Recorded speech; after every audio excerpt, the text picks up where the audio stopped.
Hey, everybody. Sorry we're late. Just the way things went. I was trying to get Nick into the show. My email was kind of borking up a little bit, so I wasn't getting any invite. So, hi, everyone. How are you? As you can see, back in the United States, 100% confirmed to be COVID negative. Yay. So, I did not drag Omicron back into California, although Although it's already here. it is already here. But I at knew least it was already here. I think I said it on the show. It's already in the United States when I talked to you guys last. I said there's no yes, question, no doubt it's in the United States already. yeah, it's just you didn't want to be the one to bring it. I did not want to be patient zero. As it was by the time that Omicron was announced, it was already here because somebody already tested positive for it. They just didn't know it was Omicron. So we are here, and hey, we got somebody in the chat room. It is AC Wraith. How you doing? And we got Blood Reaper in the chat room. Hi. How are things? So yeah, we are here, and no Andrew this week again, but we will have him hopefully next weekend. I realized how much let's get the show going before I start going into stuff. But we've got all of our stuff ready to go. Thank you for Stacey Wraith for reminding me. Patreon, we are patron, at least the video part is sponsored by you. Were it not for you, this and over there where Nick is, no, there where Nick is, it wouldn't exist. So thank you for your sponsorship. If you would like to be a sponsor, patreon.com/GameHounds. Buck a month is all we ask, 25 cents a show. That's what keeps us running. Doesn't take much, but we do need it.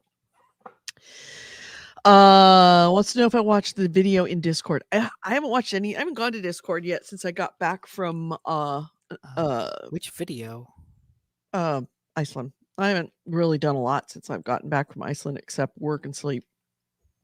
And today I get to tear down my tech room, my tech closet, which was Kevin's fucking nightmare.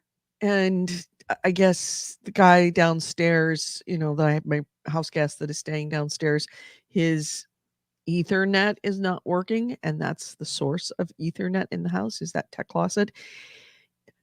There are no words for what a shit show that can, and I have no idea what any of it is. None whatsoever. So I am going to, as soon as we're off the show, tear that down and try to figure out what all those parts. I mean, it's 15 years, 20 years of just parts being put there and things being unplugged and then cords not taken out and new things being purchased and old things not being removed. And it's just it is spaghetti in there.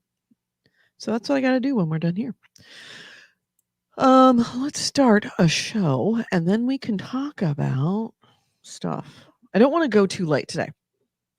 The reason being that I have to tear down a tech closet. So that is not optimal for us to go, 3 hours. So we don't have a lot of news. So Nick, I think that we have enough news already. Please don't bring any extra bonus stories unless it's breaking Okay. news. It's gonna Oh yeah, break the yeah. internet. No, he was talking about the Rockstar stuff. Okay. Blood Reaper. He'd posted a video to Hoag's Law. Oh yeah, the Hogue thing. Yeah. There we go. All right. We are explicit content. All right, so making the show go live with real intro music this time. All right, stand by. Discusses video games, modern culture, and technology. And these podcasters are big fat potty mouths. If you're younger than 18 or are easily offended, please stop this podcast. Excuse me. Oh, and your mom says to take out the trash. And your homework.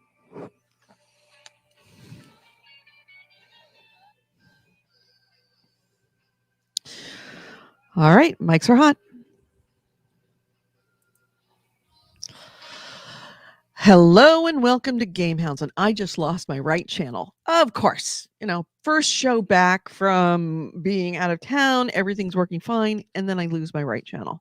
As soon as you start, that's when things break. Right. Yeah, well, I mean, I do have kind of a wonky pot. But hi, welcome to GameHounds. I'm Edie Sellers, and with me is Nick DiNicola. You are listening to episode 620. We are recording this on Sunday, December 5th, 2021.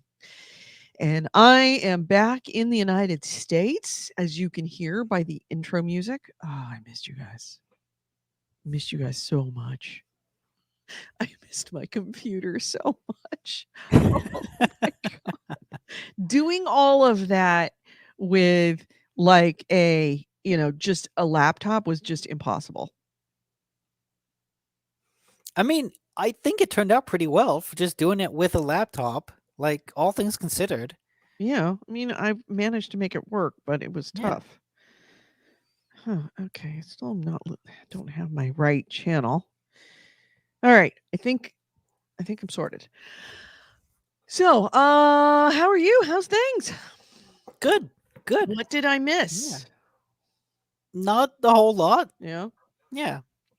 I got a COVID booster shot. Good. Good.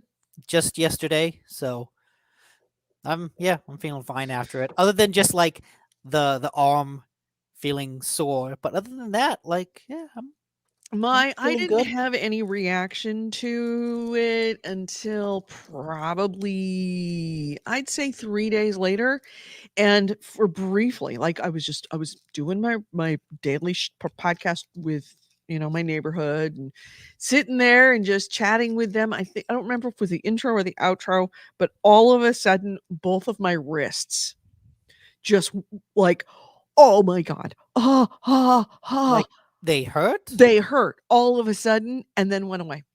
And then I think I had a headache that night. And that was it. Okay. That's weird. Yep. And yes, I Yeah, am eating on the show. That is, I am doing something that we're banned from doing. But For I realized shame. I haven't had breakfast, and so I'm For eating a shame. snack size Hershey's bar for I'm gonna breakfast. take a nice big slurp of coffee. Thank you for hiding that. So yeah. So yeah, I'm now back set and to- happy. And I was going to say before I started the show, but then I said, let's start the show so I don't have to tell the story twice. Mhm. I know for a fact that I never got onto Iceland time in the 10 days that I was there, because I came home and the next morning, woke up at 8:30 in the morning and felt fine. Huh. Never had any jet lag returning.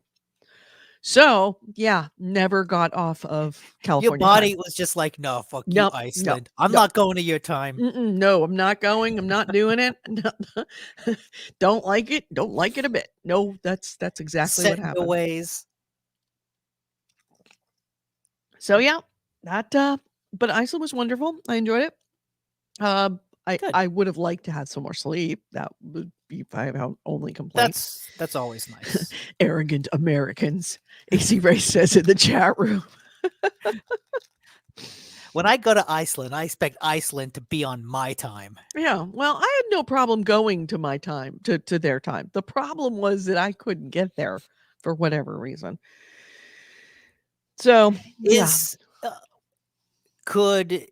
like the life of the city and like the shops and everything such that you could just sleep during the day, then go out at night and still see things? not with COVID. Oh, Normally, okay. yes, because like bars and restaurants will stay open late because the bars stay open late. Bars stay open till 6 a.m. Oh, wow. But because of COVID, bars were closed at 10. Mm. So yeah, it was dead. And it was fine. I didn't go to Iceland to, like party. I went to Iceland to not go to Thanksgiving. And I did that. It succeeded. Yeah, It I'm just succeeded. saying, like, if you wanted food, if you wanted some of the bread from that fancy place, could you, wake up at 2 a.m., I don't know what the timing, Bread what the exact time difference is. Fancy Place Bread Place doesn't open till 7:30. That I know because I did wake up at 4 a.m. many days and just wait until the bread place opened.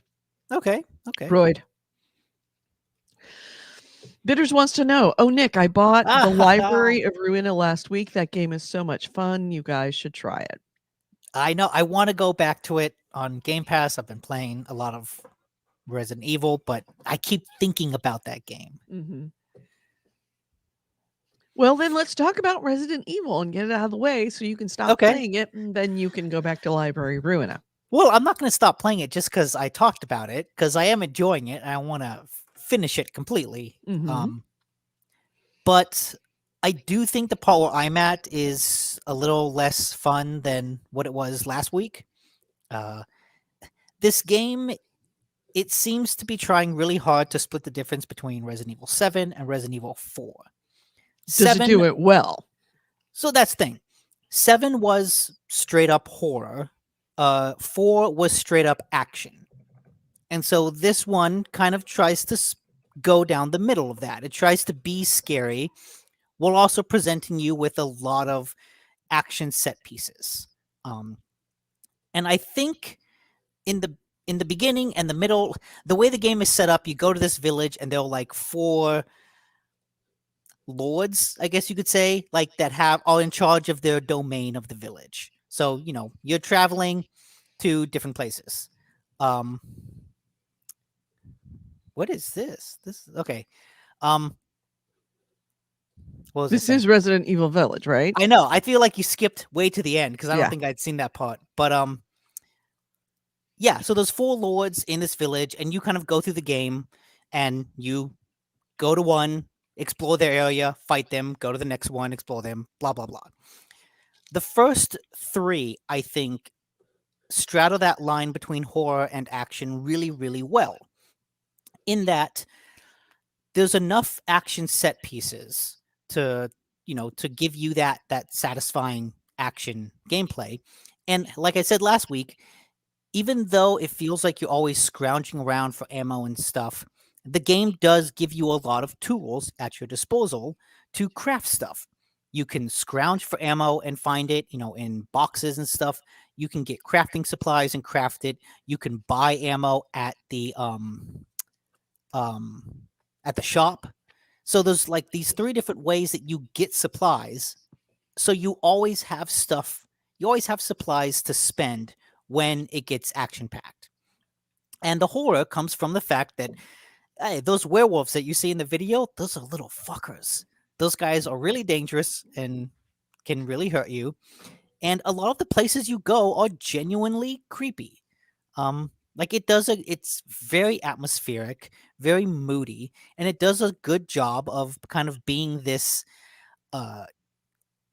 grindhouse body Euro horror adventure.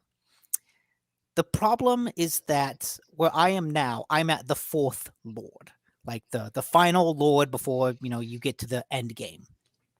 And his area, I can feel the game just getting stingier and stingier with how it gives out resources. If you can imagine resources being a valve, as I go through this final area, I can just feel the game turning that valve and just giving me less stuff all the time, while at the same time increasing the amount of action that happens. And so it feels like this 4th area, it's trying to be scary by limiting your resources in a fight. And that's not really scary, that's just frustrating. Right. That is one of the reasons why I don't like Resident Evil games. I didn't like Alan Wake. We've talked about that. Yeah. Limiting there's a certain amount of limiting resources that you have to work that is that that is your nose. You're breathing on your mic. There's a certain amount of limiting resources that is good, that enhances gameplay, but that is dependent upon how well you shoot and how effective your weapons are. And if your weapons are highly ineffective and you are not a great player, then limiting your resources is no fun. It actually makes it worse. And the fact that it limits the resources for you to the point of where it was not fun anymore, that says something. That's pretty limited. Yeah, because I think the early other parts, a game should be able to compensate for that. Like, hey, if you're using a lot of resources, if you're spending a lot of handgun bullets on an enemy, a good game sees that, acknowledges that, and then gives you more handgun bullets. Compensates, right. Yeah. A smart game does. And at this point where I am now, I've gone around and, there's a limited number of ammunition that you can buy in the shop. So at a certain point, getting money doesn't help me get supplies because I can't actually buy anything. And so as I go through this fourth area, I'm getting lots of money. Lots and lots of money, lots and lots of money, but not a lot of crafting material, not a lot of I have to straight up step away. I ammunition. just got something in my eye and it's really burning. Stand by. Okay, that's fine. I can keep talking. So yeah, I'm not getting a lot of supplies until I pick up something and it's like, here's 40 handgun bullets. Here's 10 shotgun rounds, which is a lot. And so the game is like stingy, stingy, stingy, stingy. Okay, here's a lot. Here's plenty for you. And it just feels off. The balance that I think it struck so well in those first three areas doesn't really work in the fourth area. And part of that is also that I think the fourth area is just don't watch the video. This part of the video, it happens fairly early on. Like this is after the first area. So yes, it is kind of a spoiler, but it's also like a very early game spoiler. This is after you finish the first Lord. But the fourth area is just not as visually interesting. It's this factory area that it just feels kind of disconnected from the rest of the locations. And it's huge. It is huge and it goes on forever. There are 2 points as I'm playing this fourth area, there were 2 points where I sort of come up from this room and Ethan, the main character, looks around and goes, "Oh my God, there's more?" And he said this twice and I'm still in that area. And so I feel like, yeah, I don't know where you are, but you're like skipping all over the place. I'm seeing video that I haven't seen. Just like skip to the beginning. It is the beginning. This is the very beginning of this thing, of this thing. Yeah. But yeah, it's a really huge area. And if it gets to the point where your main character is commenting and complaining that there's more level to go, I feel like that's a sign that maybe you should ease back a bit. You don't want the character complaining about the level and then having the player agree and go, "Yeah, I know. Jesus, there's more." So this fourth area, not as visually interesting, not as spooky, feels disconnected from the rest. The balance between action and horror feels offset, and it just goes on forever. It feels like this fourth area is the biggest area of the game so far. So I'm looking forward to getting past it. I know I'm close to the end, and I want to get out of it and kind of get back into the village proper and see what the end game is like, because yeah, I am really enjoying it and I think it's a very good game. It's just this fourth area, a lot of that tightrope that it was walking, it slips. So Goalie's in the chat room. He says, "I'm rediscovering point-and-click slow-paced puzzle games on Steam, old man games." I know! I'm the same way. Thing is that I've loved those all my life. Point-and-click adventures. Love them. Yeah. But we're not the new hotness. We're not, Fortnite players or Apex Legends players. I mean, there are still new point-and-clicks coming out all the time. We just have to bide our time until we're cool again. It's a healthy. I mean, I feel like if nothing else, Telltale helped reinvigorate the point-and-click adventure. Yes, it did. So, yes, it did. So It's a niche genre, but it's still kind of thriving. Mm-hmm. So, are you? I can't tell if you like this game or if you don't like this game. Resident Evil, Yeah, I really like it. Like I said, I but you just have think, complaints. yeah, I think this fourth area, like I said, the tightrope that it had walked so well, it slips, and it's a little frustrating to see that, you know. So hopefully, when I get further on and get into the final section of the game, that will improve. It'll refine its footing and it'll end on a high note. Mm-hmm. But yeah, the part where I was high, and now it's like kind of dipped. And so let's see where it goes from here. It could go anywhere. Got it. Got it. But yeah, still very good. Good. Andrew's in the chat room. He says my PC won't turn on. What? Your brand new PC you just bought? That's unfortunate. Yeah. That I'd be mad. I'd complain to the guy who built it. And he doesn't know what he's doing. Yep. Hack. So, I haven't played anything because even though I was on the plane for a lot of hours, I still wasn't able to play anything because of the seating. Yeah, the seats are not conducive to playing on Iceland Air. So, well, not playing PC games at least. So yeah, I mean that's essentially all the games we have. Anything else? That I've played? I'm trying to think. I mean, Don't have to. No is a perfectly acceptable answer I know. this week. I'm trying to think if I have played anything else. Like I've said before, I keep going back to Nocia, the single player Among Us visual novel game. I feel like I'm so close to the end, and whenever I'm watching something and my interest kind of starts to wane, I just pick up the Switch and like, okay, I'll do a couple rounds of this, because each round I know the pattern of those conversations so well at this point that I can just Mhm. like skip, and get through things pretty quickly. And I'm so close to the end, but it's a very good thing to play in 5-10 minute chunks. It's like, okay, this show's getting a little boring now. Let's play around, see, look up. Are things interesting again? Yeah. Yeah. All right. Well then, let's hit. Where is it? Let's Okay. hit. Stand by. Let's hit. I want to give Oh. news for Andrew, or that he Well- said that he bought a GPU And a CPU.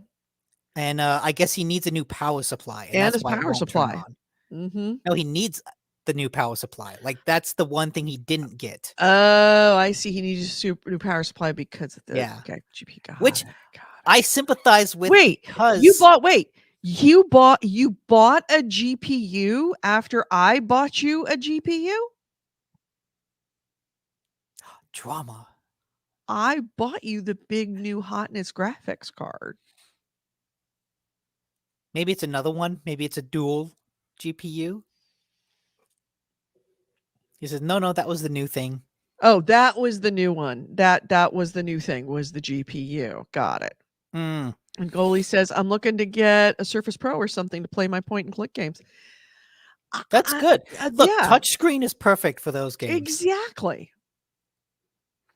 Okay. But So yeah, I sympathize with the power supply issue, because I remember running into that when I was building a PC way long ago. I remember turning it on and nothing happening, and that panic of like, oh shit, did I put something together wrong? What's going on? And then the realization that, oh shit, I need another part. mhm. Damn it. it. And then at that point it's like, well, fine, I'm just gonna like go to Fry's at this point and buy the Oh, first thing I back in the find on the Fry's shelf. days. Aw. Yep. I miss the Fry's. You know, I went to school with the Fry's, right? Stephen Fry? David Fry. I didn't know Fries was named after a person. Yes, it's named after the fries. Okay, so Hmm. growing up in Concord, I grew up in Martinez, town called Martinez. Concord was right next door. Concord Fry's Supermarkets was a supermarket chain that was owned by David and I forget his brother's name, Fry. And David was had graduated high school the year I came into high school, but he was a drama rat. And so we all knew David, all my people that were sophomores and juniors all knew David. So I met David a couple of times at like drama parties and stuff like that. And they lived out in the valley and went to my high school. Now, I lived out by the refinery, so I was on the entirely other side of the city. Martinez is very much like that Pretty in Pink where you had super rich people and super poor people. We were in the super poor people neighborhood and David was in the super rich people kind of neighborhood, but we all went to the same high school.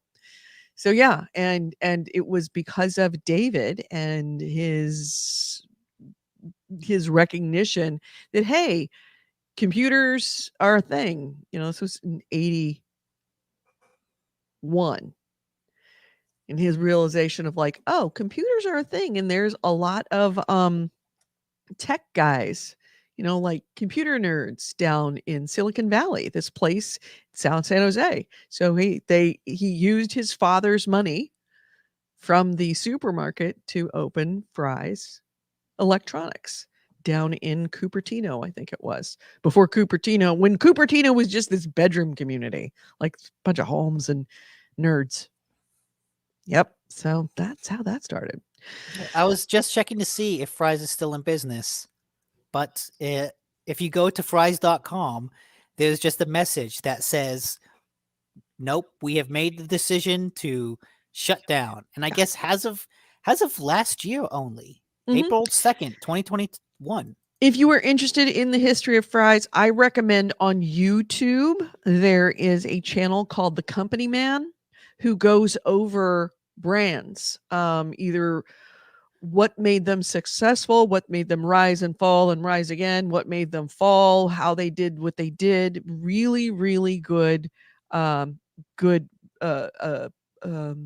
channel for kind of post-mortems and current mortems, vivo mortems or post-mortems and pre-mortems, I guess it would be, of companies, of why they're successful and what they're doing right, all the way down to like Dreyer's ice cream versus Edie's ice cream. And it goes into all those details. Company Man is very, very good. So, and they did an episode on Fry's Electronics and what happened and why they became successful and why they didn't become successful in the end, how they failed. So really good episode, really good channel if you want to check out Fries and the history of Fries. Thank you very much. The decline of Fries. What happened? That channel is so interesting. It's so freaking interesting. I recommend it. All right, so let's hit, since I've got it up on the screen, I've had it on the screen for the last 10 minutes. Let's hit the news. This is the GameHounds news, the news, views, and commentary of the week in gaming with Gamer Edie and Nick DiNicola. And our first item is let's not jump into Activision quite so fast. I Sure. feel like there's a lot of interesting things with Battlefield. Mm-hmm. So Battlefield 2042 launched to mixed to negative reception, to say the least. It may be like the most universally reviled Battlefield game I've seen in a while, and that says a lot because so much hate, so much hate on that. Those games always come out and people have complaints, but this one I've seen complaints not just from the fans. People online will always complain, right? But from like critics and reviewers, people I know, like having legitimate beef with the way the game is structured, the way the maps are, the dissonance between like, here's this huge lore and then you get into it and it's just like, is this Apex Legends? Is this Fortnite? So see, that is one of the things I think people are way too upset about. I understand that the lore of the game is like, oh, these countries are strapped for resources because of climate change, and that's why they're at war. And that's kind of a dark setting. But Mhm. the reason I think, initially got excited for the game, seeing the first trailer, is because it looked like it wasn't taking itself seriously. It Right. looked like it was embracing the wackiness and the chaos that happens in a I fun Battlefield I game. think that yes, but I don't think that anyone expected Battlefield to abandon what felt like a Battlefield game and turn it into something that felt like a Fortnite game with So that's comical quips and like skins and, no. just See, and that's what I disagree. they didn't I don't think anybody expected Battlefield to feel like a cartoon, and it sort of seems like it does, and I think that's why people have an issue with it. So, like what the banner says, there's a holiday skin that EA put out that's basically a Santa Claus skin. And a lot of people are It's not just a complaining Santa about Claus, it's also this. like tanks with reindeers on the side and stuff, and it would have been I acceptable think if it that's didn't already awesome. have. I think it is too, if you took a regular Battlefield game and put it into like added it into a regular Battlefield game, but for a game that's already really taking a lot of heat for feeling like it doesn't make sense, it's not a Battlefield game, and then to throw something in there like that just makes it all the more worse. And I understand people complaining about, oh, it doesn't feel like a Battlefield game because of the way that classes have been changed, because of the way that the size of the maps changes the dynamic between vehicles and infantry.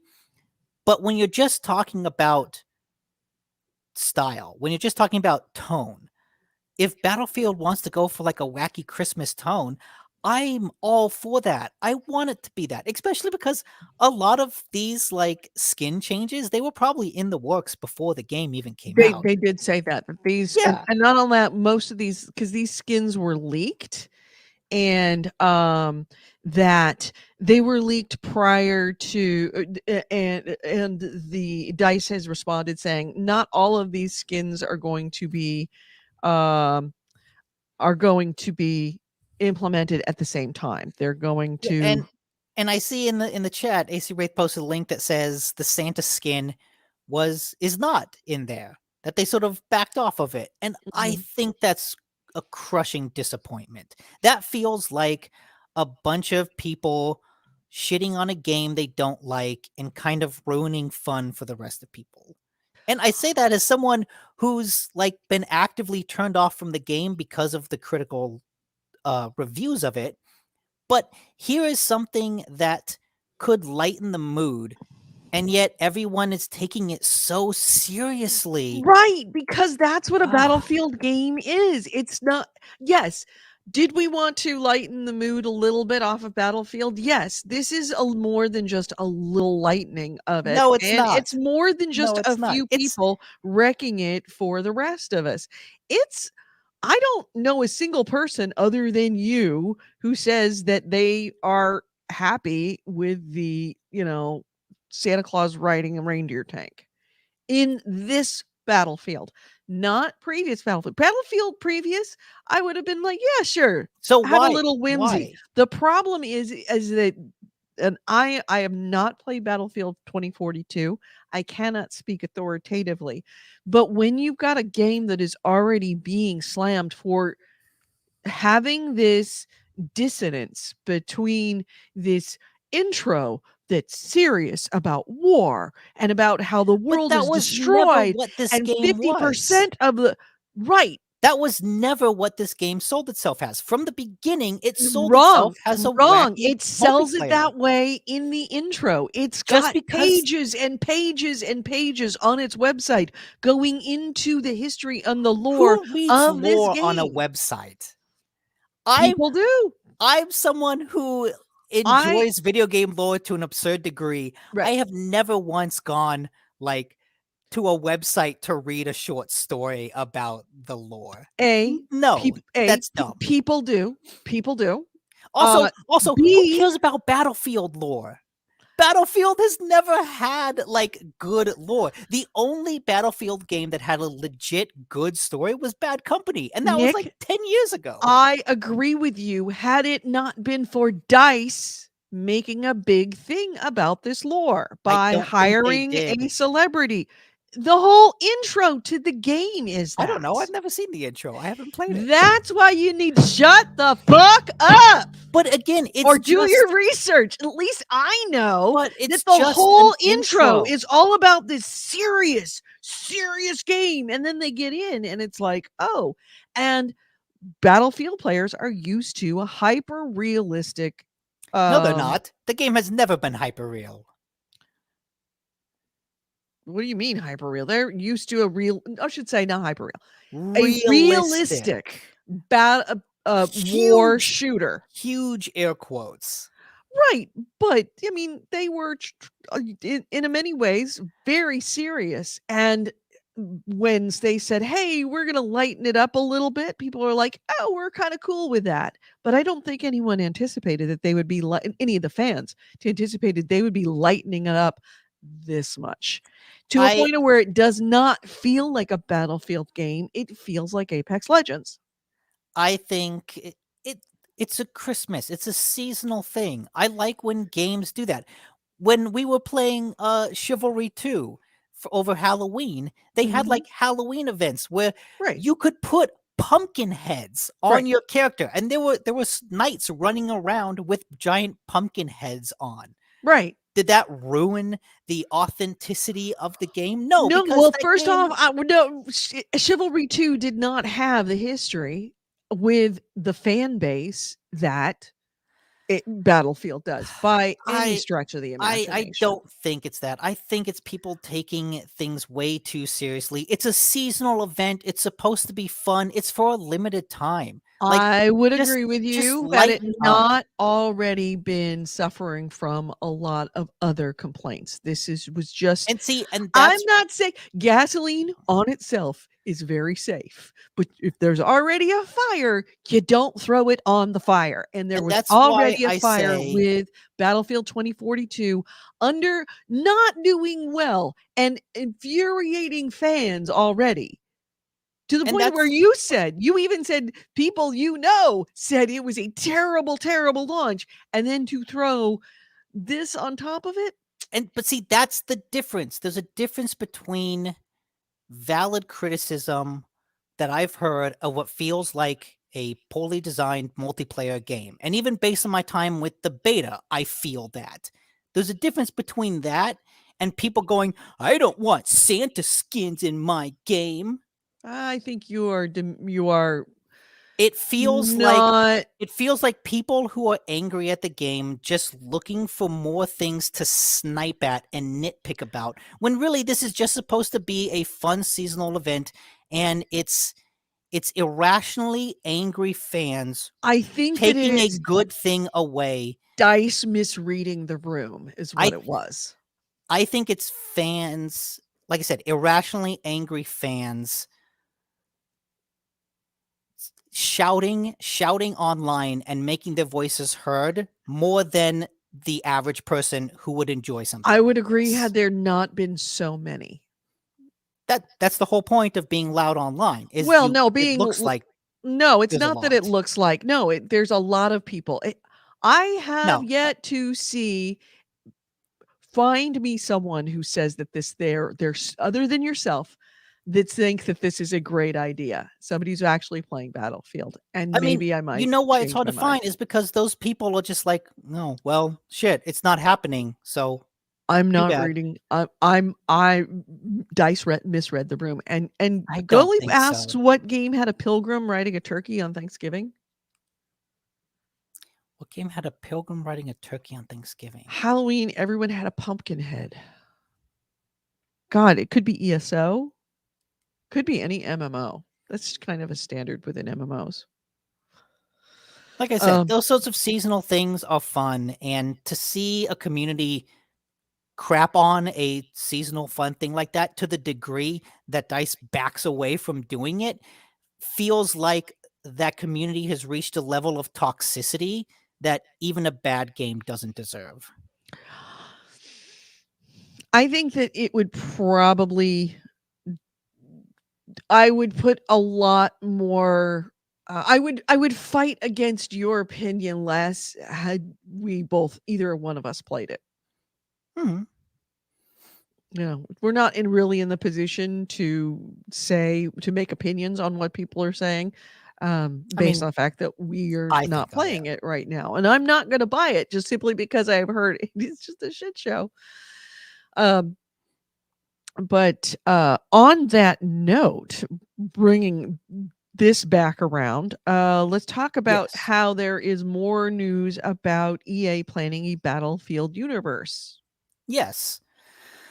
So this feels a little, has someone who said earlier that the Battlefield has never had good lore other than Bad Company, which was 10 years ago, to see EA go, we're going to make a Battlefield universe, which will, let's see, how do they describe it? Quote, we will continue to evolve and grow. Oh, Battlefield 32. In this universe, Uh-oh, Nick, you just went robot. You went full robot, and it sounds like you are down. beep, beep, boop, Okay, you're sort of your audio is boop, sort of beep. back. Your video is frozen. You are completely frozen. Can you hear me, Nick? Yeah. No. You're toast. You're done. You are done. Apparently, the Battlefield fans have determined that you need to stop. You have been hacked. Nick, can you hear me? Yeah. You need to restart or unplug or do something. Frozen. All right, we are removing you. So I don't have anything in the Battlefield universe other than they're anticipating a Battlefield universe. Nick has all those details, but what I do have is that DICE and EA announced that Vince Sampella is the new head of the franchise, and plans and it is working on these plans for a connected Battlefield universe. If you might remember, Vince Sampella as the head of Respawn or co-founder of Respawn. So, he and on top of that, the expanded universe is going to be developed by a variety of studios that includes DICE, the developer of the Battlefield portal Ripple Effect, which is used to be Dice LA, is now known as Ripple Effect. And then on top of it, Mark Leto's new unnamed Seattle-based studio is going to be working on that as well. So there are a lot of things afoot for Battlefield.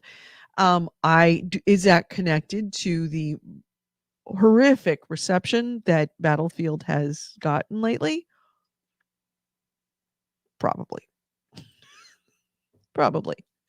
Now, Zampella has a pretty good history with being a good leader of a studio. Obviously, Respawn has done very well, had a lot of really good games, including Apex Legends. But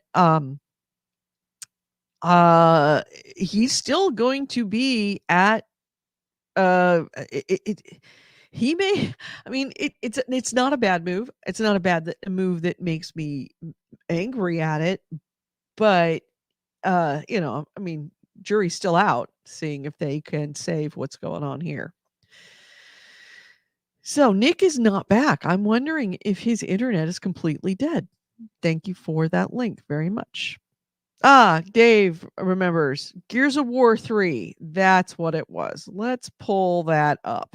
I don't know if I can't pull up that thing. That link. Unfortunately, I can't pull up YouTube links from the chat. StreamYard doesn't let me do that. So my next item, my first item, I guess, is let's see, what do we want to do? Let's do this week in Activision shit show because Nick's not here and I know I've got everything and I know he has other things to say about the other things I have. So let's talk about the Activision shit show. All right. So first off, Jeff Keighley and the Games Awards are coming up in a scant few days, I believe 5 days from now. And it all the Activision thing has now leaked over and gotten all over the Game Show Awards and Jeff Keighley. So here's how it started. It started with a headline from Kotaku that read, "The Game Awards won't take sides on Activision Fallout." And in that article, Kotaku quoted Jeff Keighley, who had been reported by the Washington Post in an interview to have said this, quote, "We want to support employees and developers." Keighley added that he supported people coming forward with their stories, but also didn't want to diminish developers' opportunities to spotlight their games, quote unquote. We think we have to think very carefully about how we proceed here. Well, that did not go over well at all, to say the least. The articles. Oh, this is not what I wanted. I'm sorry. I'm used to having Nick here to be able to run give me time to set stuff up. Stand by. Come on. Where's all my stuff?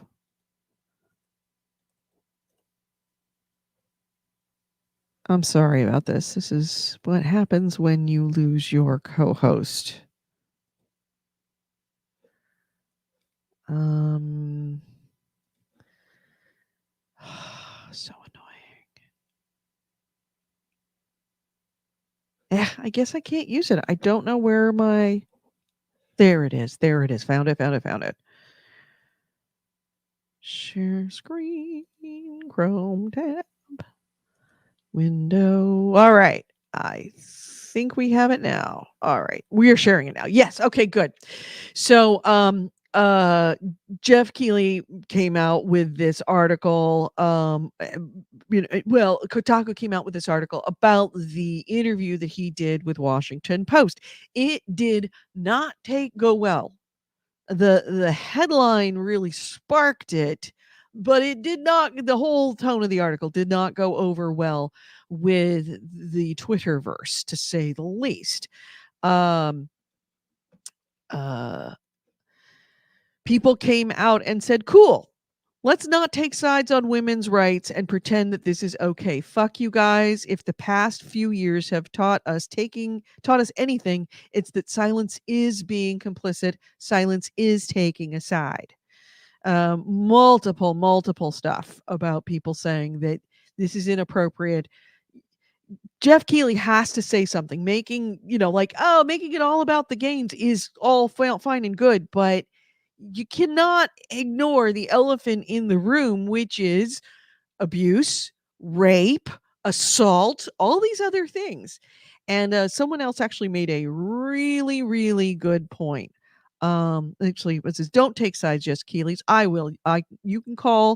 You can cowardly cling to the last bit of relevancy you have in the gaming industry for fear of reprisal or self-interest. Like many people, I will not watch the Game Awards and catch the trailers later. Thanks for saving me the time, bud." But someone actually really made a very, very good point. I see Jeff Keighley has elected to side with abusive, malevolent imp Bobby Kotick rather than people who create the very thing he's passionate about. Imagine it was Hideo Kojima that was driven to suicide by Konami. How would you respond then, Jeff? And they rightly point out that in the past, Jeff Keighley has not had a problem coming after developers who were doing shitty things. That's what he did with Konami when they screwed over Hideo Kojima. He absolutely mentioned it on the show that wasn't okay yet. He has no problem not saying anything right now. Well, that ended up being responded to by Jeff Keighley, who came out later and said, beyond its nominations, I can confirm that Activision will not be part of this year's Game Awards. Activision did pull out of the Game Awards for anything except the nominations.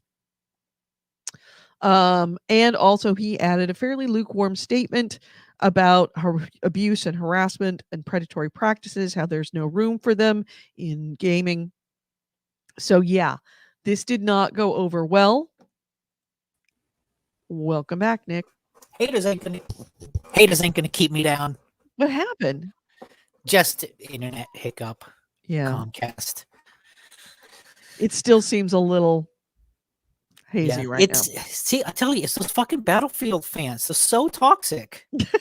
I just come on here and say some good things. I just want my Santa skin. And they're like, fuck you. So there were also a lot of calls from people on the Twitterverse to if the Game Awards aren't going to mention what's going on at Activision. By the way, point of note, the president of Activision is on the board of directors for the Game Awards. Might have something to do with it. But that if Jeff Keighley, the Game Awards themselves, fail to mention what's going on with Activision, then the winners of awards might want to take their moment to shine to call out abuse, assault, and discrimination within the industry. Oh God, I Nick. did see. Oh, fuck. Am I? Yeah. Again? Yeah, you're bad again. And you're dead. Don't make a funny face because it's just gonna stop. It's just gonna stick that way. Okay, I think you're sort of back now. You're not great, but you're okay. So you were gonna say, can you hear me now? You're bad, but I can hear you. Okay. I saw a good tweet about this that just said, anyone who plays games knows that if you're presented with choices and you don't make a decision, the game decides for you. Mm-hmm. Yep, the game decides for you. So one way or another, it's going to get mentioned. It's going to get mentioned. So I'm interested now. This is probably the first time ever I'm interested in actually watching the Game Awards completely. In the past, I could have cared really less. I figured I'd catch the trailers after the fact.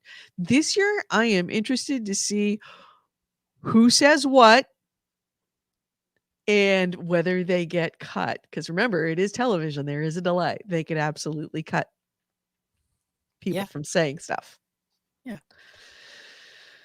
So yeah, and then in other wrapping up this week in the Activision shit show, state treasurers from 6 U.S. states, California, Massachusetts, Illinois, Oregon, Delaware, and Nevada, have all called on Activision Blizzard to make more meaningful changes in the way that the company is run after all of these investigations and lawsuits. According to Axios, the treasurers from these 6 states have asked to meet with board members from Activision Blizzard by December 20th, which is a little serious. And they have threatened action against the company if it doesn't meet their demands.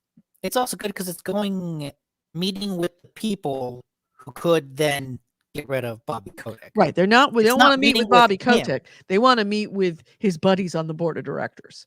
Yeah. And they're applying pressure where it needs to be applied. Is what they're doing. Yeah, exactly. Yeah. So all these elected officials from these states made a request in a joint letter sent to Activision in November. And they also threatened to consider voting against the re-election of Blizzard board members if a meeting is not scheduled and changes to the company are not made. Quote, we are concerned that the current CEO and board of directors don't have the skill set nor the conviction into these sweeping changes needed to transform their culture, to restore trust with employees and shareholders and their partners. This is a quote from Illinois That's well Treasurer said. Michael Ferricks. So clearly they're pretty concerned, and now they're applying pressure in ways that many other people couldn't. So, yeah, there's that. It's good because it really feels like Bobby Kotick is where he is, and it's still where he is now because the board is basically made up of his friends and people that owe him favors.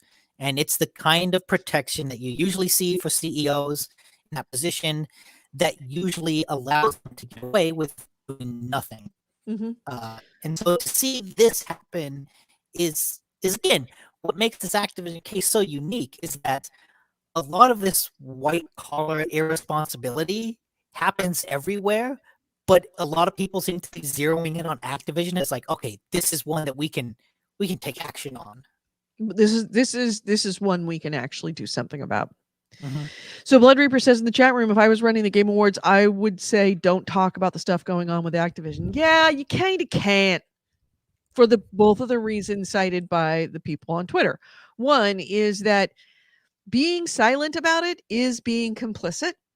And two, well, three reasons. Two, the accusations are so egregious that you gotta say something. And three, it would be one thing if it would be unprecedented that Jeff Keighley would poke his fingers at a studio for the way it was treating its employers or employees. Yeah, I mean, you didn't hear the quote, the tweet, but somebody said, "Hey, imagine if it was Hideo Kojima that was driven to suicide by his treatment." Jeff, would you say something about that? So yeah, and that's they make a good point. Right. They had no problem calling Konami on the carpet. Yeah. But why not Activision? Well, Activision is a member of their board of directors, but even still, it's like, oh, you'll go to defense for your friend, but the greater good, you won't say anything. Right. Just some random chick who got raped or, had her vagina flashed around at a Christmas party and that ended up committing suicide. Meh. So. I mean, I do think the way any award shows work, I can see, the host doesn't have to say anything because the show is about, hey, here are these games, who wins, who doesn't. Right. So the host doesn't necessarily have to go into a speech about the industry, but as long as you if the not the presenters, the winners want to, that's when they can make those decisions. Is do you allow the winners to say something? Right, and it may be that Keighley is relying upon that, which would be the politically tactful things to do because it's not my fault, man. But if they cut those comments out of the broadcast, then we have a problem. Yeah. Blood Reaper says it should be about the game and not the shit going on behind the scenes. Yeah, that's kind of like having an art show of Hitler's work and not mentioning anything about it. He was an excellent painter, I hear. When the games that are being lauded are being done by people who are so horrifically abused to the point of suicide, and there's rape involved. Don't forget, there are rapes and sexual assaults involved. It's like giving Bill Cosby a Lifetime Achievement Award. It just, you can't undo that. I guess the time to mention it would be when an Activision game is part of the nominees, and you can easily say, hey, look, this stuff is going on with the company, but we still think this game is good. We still respect all the work that the developers put into it, so that's why it's here, and we want to give it the notoriety that it's due. Right. But like you can walk that line in that situation. And I do think Call of Duty is nominated for something. I think it Yes. appears somewhere in those lists. If there wasn't an Activision game in any of those lists, then it would be kind of a moot point. Right, and that's the thing. Well, they were supposed to, I guess, have some kind of trailer or have some kind of something at the show, and Activision pulled out after people started to say, "Yeah, no, you can't fucking advertise on game. Yeah, this is a bad look, guys. This is a real bad look." Yeah. So yeah.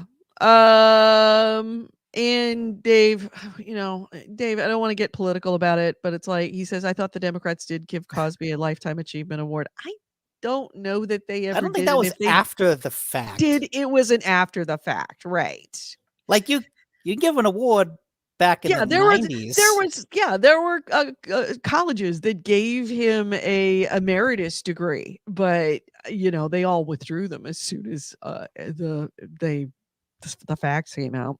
Yeah. But so anyway, moving right along. Before I was taken offline, did you talk about the Battlefield universe? Not really. I didn't have much detail about it. So why don't you catch us up? So basically EA is creating a shared Battlefield universe with shared characters and story and lore. None of that stuff I think is all that important. Like I said, Battlefield lore, kind of irrelevant. What's important, I think, and I'm getting this, sorry, I need to find the right tab. Vince Zampella from Respawn is being put in charge of this Battlefield universe. Mhm. Respawn is known for Titanfall, Apex Legends, and Jedi Fallen Order, I think was what's called. Yeah. Basically a lot of good games. Vince Zampella, he knows how to make some good games. The important point is that, and this comes from a Kotaku article by Ian Walker, and I want to call him out specifically because I think he provides some super important context, that Zampella was previously put in charge of overhauling DICE Los Angeles in early 21. And that, as part of that, they rebranded themselves as Ripple Effect Studios. Ripple Effect Studios made Battlefield Portal, which is universally considered the saving grace of Battlefield 2042.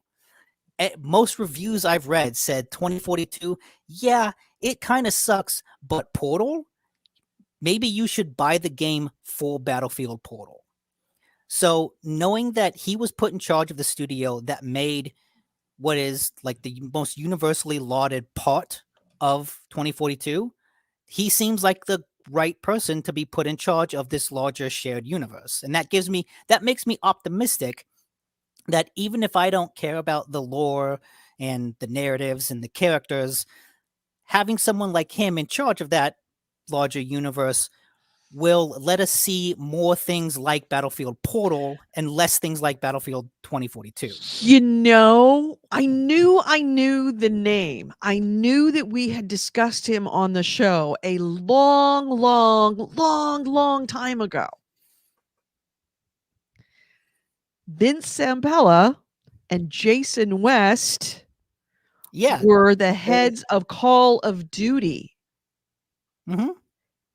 Yeah, they played key roles in the whole beginnings of the Call of Duty franchise. Yeah, specifically and they Modern sued Warfare. Activision for $36 million over Call of Duty. I remember when that was a big deal, when they left Call of Duty to form Respawn. And that's why they created Respawn. And that's why it was named Respawn. Yep. So, yeah, he's got some good, I don't know, good chops under his belt. Yeah. He seems to be a head. He seems to be like a studio head that leads to good things. So putting him in charge of the larger universe makes me optimistic. Yeah, and I'm trying to see what they got out of that lawsuit. They settled the case. Yeah, I don't remember how it ended. Let's see. They were wrongfully terminated by Activision in March 2010, according to it. Activision countersued, accusing the developers of being disloyal. And after West and Zampella left Activision, more than 40 game developers who'd worked for Activision quit. That's right. And I remember this And they all happened. filed a separate lawsuit against Activision, alleging that the company deprived them of hundreds of millions of dollars in bonus payments and royalties. This is coming out of the Los Angeles Times. And I remember this happened after Modern Warfare 2 came out. So like Modern Warfare is kind of the game that put Call of Duty on the map.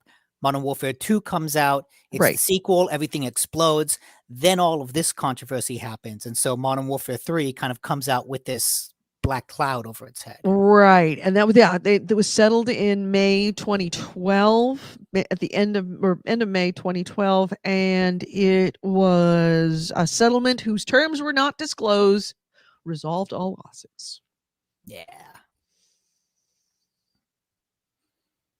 So, yeah. I would like to know the details. The legal battle between old employees of Infinity Ward and Activision is the most significant in video game history, said Evan Wilson, an analyst with Pacific Crest Securities. It's been a major distraction for senior management at Activision at a time when the industry is going through one of the most difficult periods. It will be good for Activision to be able to move past this. It's so funny to hear that in light of what's currently going on. It's like, oh, remember back when Weston Zampella was Activision's biggest Yeah, back in the issue. good old days, back when that was the biggest thing that had happened in the video game industry. I'm sure Bobby Kotick is like looking at a calendar going, oh, I miss those days. I wish Jason and Vince were back here so I could fire them all over again. I miss the days when I could just settle lawsuits. Yeah, it's kind of funny. I'd heard that name, Vince Zampella, and I kept on reading it, and I'm like, I know that name from something that was big that we talked about for many weeks. It was Zampella and somebody else. And then, of course, I just now took the time to look it up. But yeah, he's got some bona fides behind him. The fact that, Infinity Ward and Call of Duty, those were the Call of Duties back then were not bad games at all. So he clearly understood, even though, he's known for Jedi Fallen Order more recently and Apex Legends. It means that he understands those kinds of shooters. He understands that particular genre very well. It just seems like he's a good manager. And he's a good manager. He knows what he's doing. An industry that we've seen that seems to be kind of rare. I don't want to say rare, but like too rare. Rarer than it should be. Yeah, rarer than you'd hope it would be. Yeah. So anyway, next item. I guess speaking of Titanfall. Oh, that's right. Battlefield 2042. I forgot to put that in there. 2042 gets a new daddy. Yep. Daddy Vince. Speaking of Titanfall, unfortunately, it is no longer going to be sold. Basically, EA is pulling Titanfall off shelves. They say that why? It has suffered from a lot of hacking. Like the servers have been down a lot because of DDoS attacks. And it has had a lot of issues with it because they're still selling Titanfall 2, which is an important distinction because Titanfall 1 is multiplayer only. So when the servers go down because of DDoS attacks, like that whole game then becomes unplayable. And so they haven't actually been able to stop the hacking, the cheating, the attacks. And it feels like this is EA kind of throwing in the towel and being like, okay, fuck it. Like no more Titanfall 1. You can still play Titanfall 2. That multiplayer is still, I don't know how much is being supported, but it's still at least going to be playable. But yeah, wait, I'm trying to see. So you can still buy Titanfall now. On March 1st, 2022 is when it's going to be pulled for good. Does it require an internet connection? Does it require the servers to be up in order to play? Yes. It's only multiplayer. Even for the single player? There is no single player. Not for Titanfall 1. Really? Yep. Oh, maybe Titanfall I'm 1? just remembering the tutorial. There was a tutorial. Yeah. Wow, you're out. Your visual, your picture is so bad right now. Comcast needs to be shot for what it's doing to you right now. All right. My next item is free games, free stuff, free stuff, free stuff, free stuff, free stuff. All right. Well, we talked about last week about the leak about I want someone to take that free stuff that you just said, like make that new announcement banner or you know something. what? I can't hear a word you're saying. Oh, Yeah, sorry. Sorry, Max Headroom. Anyway, we talked about the leak last week. Yeah, Nick, you're done. You're cooked. Go restart. The leak last week said that the PlayStation Plus free games lineup this month would be 6 games, and it turned out once again that leaker to have the right stuff. December's lineup officially out now. It includes Godfall Challenger Edition on PlayStation 4 and PlayStation 5, as well as Mortal Shell on PlayStation 4, and Lego DC Supervillains also on PlayStation 4. So yeah, the same 3 games from the PSVR games of November are staying free in December that include Persistence, The Walking Dead Saints and Sinners, and Until You Fall. Sony's making those games free to celebrate PSVR's 5th anniversary. So there's that free stuff, and I don't know if you knew this, but Epic Game Stores every Thursday, at least through the end of the year, is giving out free games on the Epic Store. It's they start at the same time every Thursday, 8 a.m. Pacific, 11 a.m. Eastern, and Epic gives away between 1 and 3 games every week. All you have to do is have an Epic's game account in order and enable the 2-factor authentication, and you can start taking advantage of this. From now until December 9th at 8 a.m. Pacific time, 11 a.m. Eastern time, when this ends, you can get Dead by Daylight and While True Learn, which is a puzzle simulation game that teaches you about machine learning, which sounds kind of interesting. Now, on December 9th at 8 a.m. Pacific, 11 a.m. Eastern, those games will be replaced by Godfall Challenger Edition. Sound familiar? Yeah. It is the same Godfall Challenger Edition that you can get on PlayStation 5 through the PS Plus free games. So yeah, the Godfall Challenger Edition and Prison Architect, which is another great fun game, especially when you want to play it exactly wrong. Here's the thing about this particular Godfall game, and it is both the same on Epic as it is on PlayStation Plus. This Godfall is not Godfall the full game. The Godfall Challenger Edition is the new edition of the game that only released last year. The one that was on both on PlayStation 5 and PC are both those.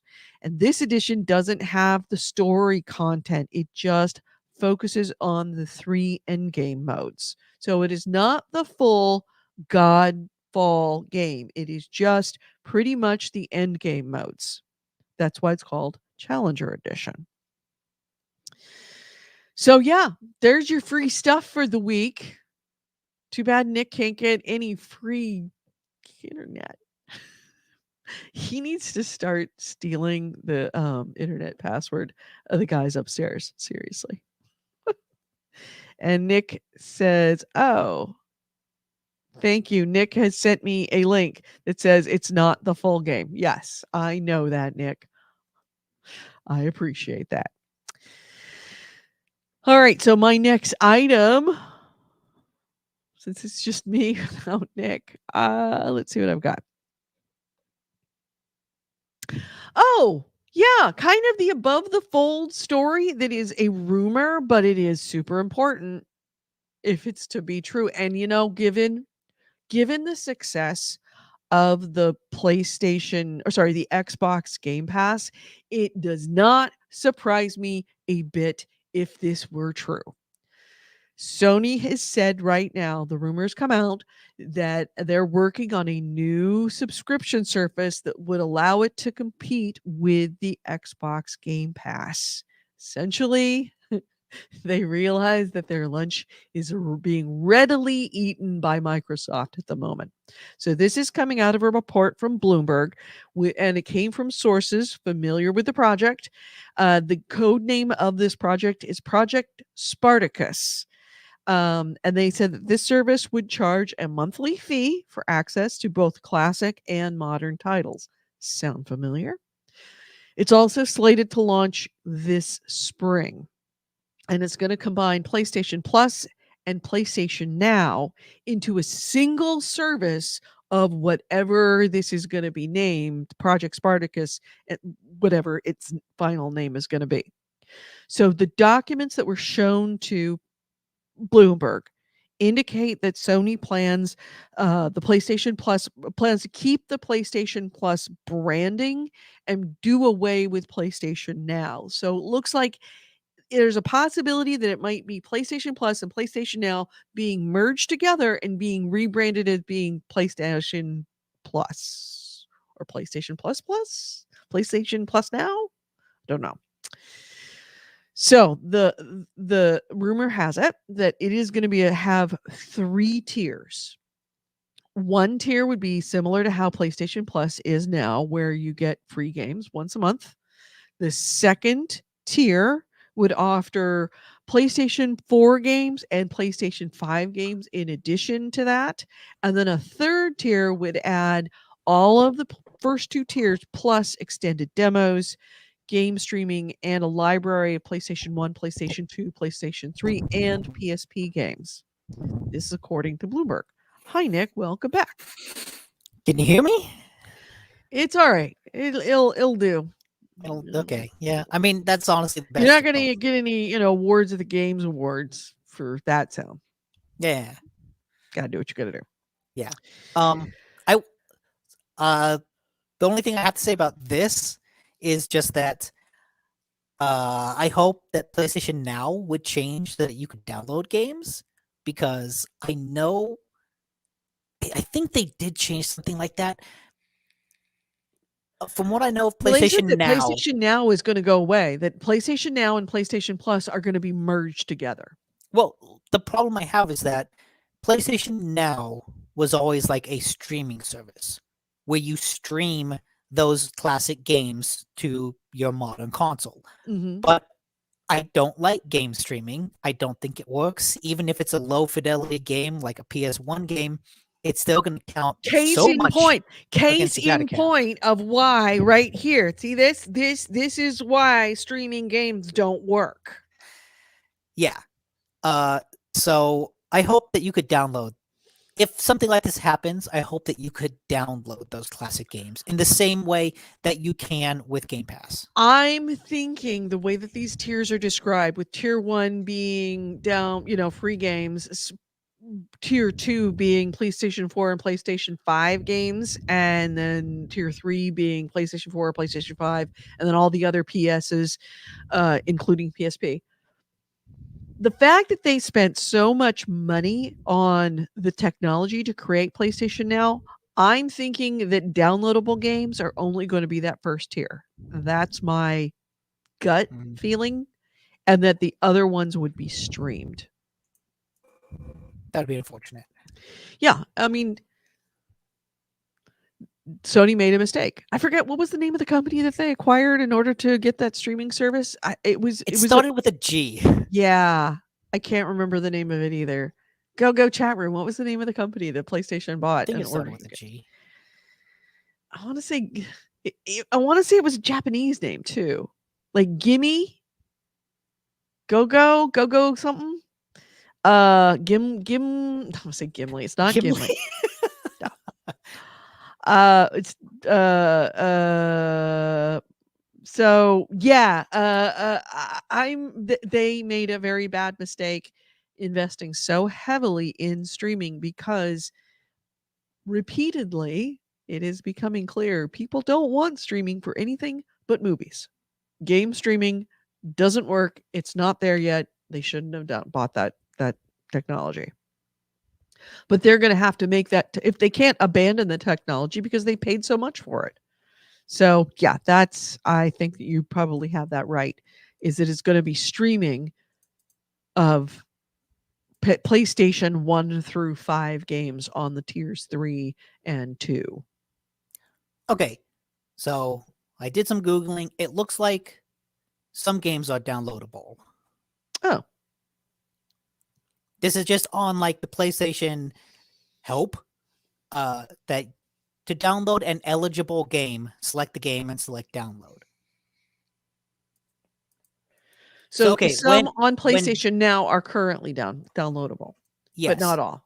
and it Okay. says when playing a downloaded game, you'll need to connect to PlayStation Network at least once a week to validate the subscription.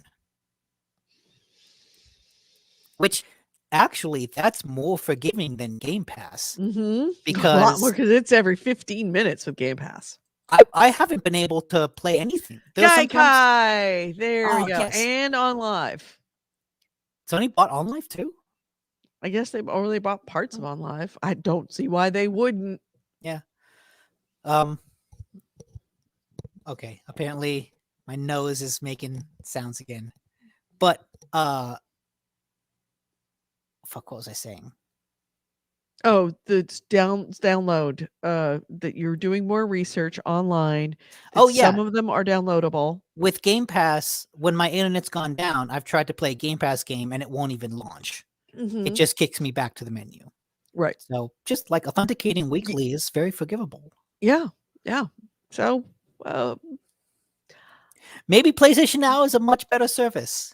It's been a while since it launched. It seems to have Ye- improved. yeah, but I mean they have a good base to start with because remember there's 18 million subscribers to PlayStation. To sorry, not yeah, 18 million player subscribers since 2018 on PlayStation Plus. Okay. So they have a lot, and I would venture to guess probably more than Game Pass at this point. I remember there was some talk about Game Pass being around 30. Or like maybe high 20s. Yeah. So maybe about equal. But nobody's going to be buying tier 2 or 3 if it's not better than Game Pass. Mhm. There's already a competitor in the market. Most of us who have both consoles have chosen Game Pass. So they're going to have to make a compelling argument of why I should also get that or why I should get whatever their Project Spartacus is instead of. Because really, you're really not going to want both. You're going to want either or. Yeah, For I feel like that's most people. Maybe there's likely. some that would be like, "Oh yeah, I'll just buy it because it's easy, because it's cheap." But when you start adding up, nickel and diming these $10 and $12 a month, they start to add up very rapidly. Oh, yeah. So they have to kind of make a compelling argument. And Xbox was the first one to make the argument, so they got all of our money. And like AC Wraith says in the chat, give people years of service for a great deal. I remember I bought 3 years of Xbox Gold, converted that into Game Pass, and so I got 3 years of Game Pass at this point for pennies on the dollar. Yep. And yeah, Blood Reaper also mentions that Sony owns Funimation and Crunchyroll. If they could do something with that, that'd be awesome. Yeah, if they threw anime, like give me a Crunchyroll subscription and a Funimation subscription and all those games, and they were downloadable, yeah, absolutely, I would move over because I'm spending more than that on Crunchyroll, Funimation, and Game Pass. Make it Yeah. bundle it. Bundling is good. Sony does not do enough of this. There's a reason why Comcast is so successful at it and why everybody followed. Bundle the fuckers. Because we're probably already paying for it anyway. If you can give us a good, compelling deal, we will absolutely move. All right. So, do you have any other items? So in further like game debacles, the GTA Trilogy Definitive Edition, the physical edition of the GTA Trilogy Definitive Edition has been delayed into next year. That does not surprise me. I mean, the online edition was so full of bugs, and they, I guess, had a core dump of bug fixes that helped significantly. I mean, it's still kind of fucked up, but like it fixed a bunch of rain effects. It fixed some of the character skins that just did not make any sense and didn't look anything like the original characters. Fixed some bugs that made the game unplayable, meaning that it couldn't progress. Something like 300 plus fixes in a download that they had today, a patch that they had, not today, but this week. Yeah, and actually, let me correct myself. It's been delayed to December 17th for like Xbox and PlayStation, and into 2022 for the Switch. Yeah. Yeah. The Switch I have heard is unplayable right now. The Switch version, online version, the digital version of GTA Trilogy Definitive is unplayable. And AC Ray says because they're still trying to fix the game. Right. There's no reason to release a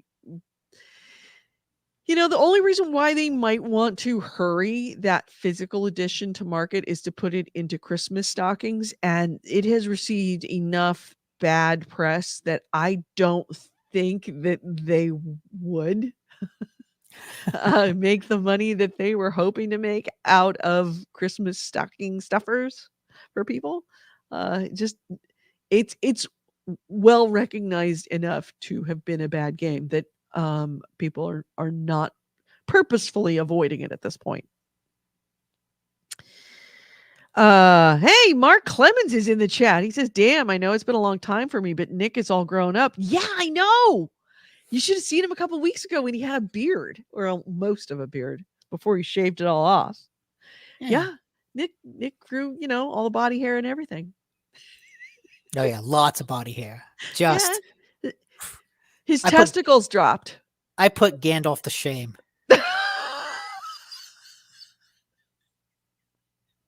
You look like Father Christmas down there. Oh yeah, it's white too. I bleach it.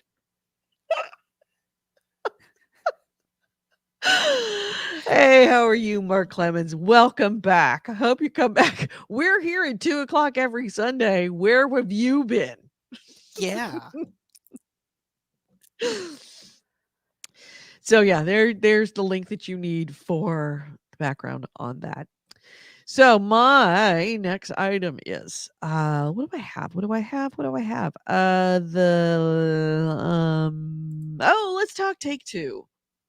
Speaking of Take-Two. Speaking of Grand Theft Auto. There are shitty companies, and then there are really shitty companies. It would be an interesting matchup for the shittiest company in 2021 between Activision and Take-Two. I feel like Activision kind of takes that. Yeah, Activision does take the cake, but second place is a fight. Right, second place would be a fight. And yeah, second place is definitely one of the contestants is Take-Two. So Take-Two has hit Hazel Light Studios, the makers of the incredible indie game, so good that it actually got nominated for Game of the Year, which is unheard of for indie games at the Game Awards. And it hit them with a trademark claim. Hazel Light had tried to trademark the name It Takes Two because of their wildly successful game with the U.S. Patent and Trademark Office. Take-Two Interactive came in and said, it includes the words Take-Two. We own Take-Two. So, Hazelight Studios has said they cannot comment on ongoing disputes, but it looks like the Hazelight Studios, because of the wealth and power of Take-Two, did not dispute the trademark claim and has issued a notice of abandonment for their claim of the name It Takes Two. Hazelight doesn't lose ownership of the game's name, but they don't don't have that copyrighted. Yeah, they're not being forced to change it. They just can't trademark It Takes Two. Right. And they could change it if they want to protect their name further, but honestly, it's probably not worth it for them to do that. So It Yeah. Takes Two will probably not be named It Takes Two or have anything that says takes or two in it. Oh, it might be It Takes Three. They'll add a third co-op partner. Oh, that's true. It Takes Three. So this is not the first, nor it will be at the last for Take-Two, the bully of a company. And I hope I don't get a copyright claim from saying the Yeah. word bully. But Take-Two has been very, very, very aggressive about copyright claims of things that are remotely connected to things like their name and their games. They've had extension requests for 25 different challenges in the last 3 months. That is almost 10 a month. Take-Two has filed hundreds of trademark disputes to the U.S. Patent and Trade Office in its history for words like Rockstar. In fact, didn't they go after Rockstar drinks for a while? Oh, we lost Nick again. They will have gone after people for using the word mafia in their trademark, and for using the word social club in their trademark, and other words, bully, pretty much anything that has to do with any game they've ever made, any aspect of their company, they have filed a dispute against it for really, really petty reasons. And pretty much not won all of them, but they tend to go after smaller companies that, like, somebody wants to start a Point Richmond social club down the street, and Take-Two will go after them saying, you can't trademark Point Richmond social club because we own the Rockstar social club. And like, what is some small business owner going to do against a mega corporation like Take-Two? So, yeah. And this particularly sucks for Hazelight because A, very small independent developer. B, they had a breakout hit that was just a charming, wonderful, fun, innovative game that was not only received well by the marketplace, but also now is earning a lot of attention from the industry itself with awards.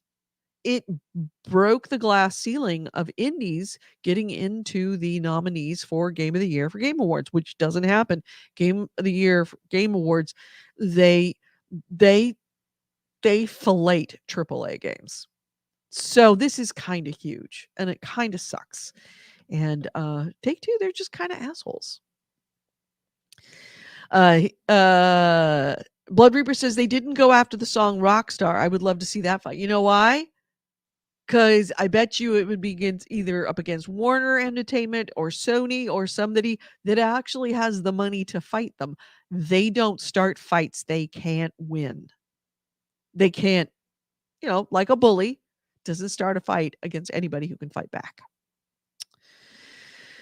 So, yeah, what a shame. But, Rockstar never fails to disappoint. Truly, truly. Do I have any other stories? I do not. I'm looking through my things since I don't have Nick around. It looks like that's it. That's all I got for this week. And I don't think Nick has anything else, because I'm looking at the stuff that he brought up, and I don't see any additionals. So, looks like I am closing out with you by myself. Um, so, in light of the fact that it does not look like Nick is coming back, let's close this out. You've been listening to GameHounds. GameHounds episode 620. We are recording this show on Sunday, December 5th, 2021. I've been Edie Sellers. With me has been Nick DiNicola most of the time. If you ever want to get a hold of us, our email is gamehounds.net. Our website, sorry, that's our website, gamehounds.net. Our email is gamehounds@gmail.com. We record this show live every Sunday at 2 p.m. Pacific, 5 p.m. Eastern on Spreaker. That's speaker with an R, Spreaker.com. You can join us live in the audio chat. We also have a Patreon sponsored video version. Yes, we simulcast our video as we do it live with Nick and Andrew when he can be here. And you can find it on Facebook, YouTube, and Twitch. On Facebook and Twitch, we are The Gamehounds. On YouTube, we are Gamehounds Vids. That's Gamehounds VIDS as in videos. Please feel free to join us. We would love to have you in our chat room.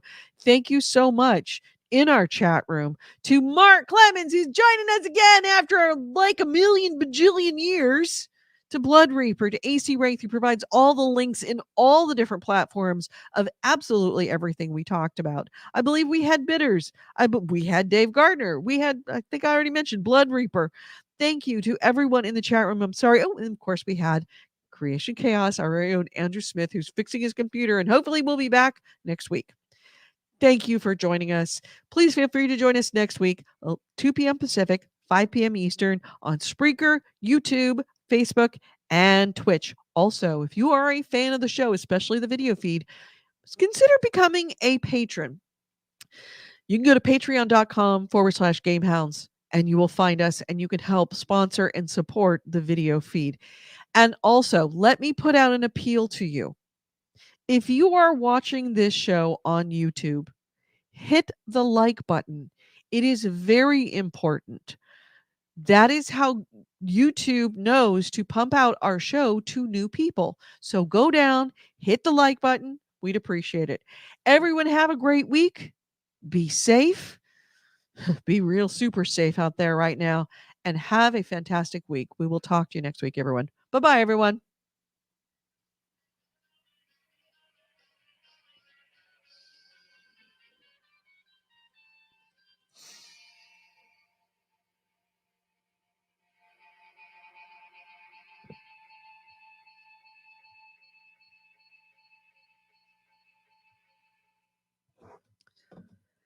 And we are out of the audio stream, still in the video stream. Everyone here, thank you for being here, even though this was a weird show without Nick for the most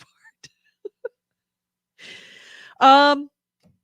Please do feel free to let us talk to us. Let us know. Oh, I forgot to mention our Discord. If you are in here, our Discord is very active. Thank you so much for reminding me, Blood Reaper, about our Discord.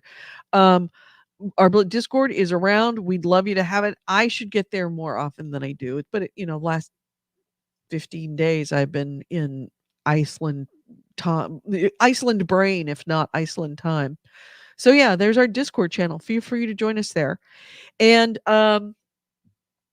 I guess that's it. I got nothing else to tell you. I hope you have a great week, everyone. And I hope that you do something happy, do something fun this week. Just remember to make sure that you wear that mask. Make sure that you social distance, because this Omicron thing is very, very contagious. And until we know what it does, it's best you don't catch it. And it is very much already here pretty much across the United States. So just be aware of that. Have a great week, everyone. What did you guys say in comments? Let me scroll down. I was at the very top of the comments. So I'm going to keep scrolling. Thank you, AC Wraith. Thank you. I guess that's Nick who's probably saying goodbye. See you later, everyone. Bye-bye.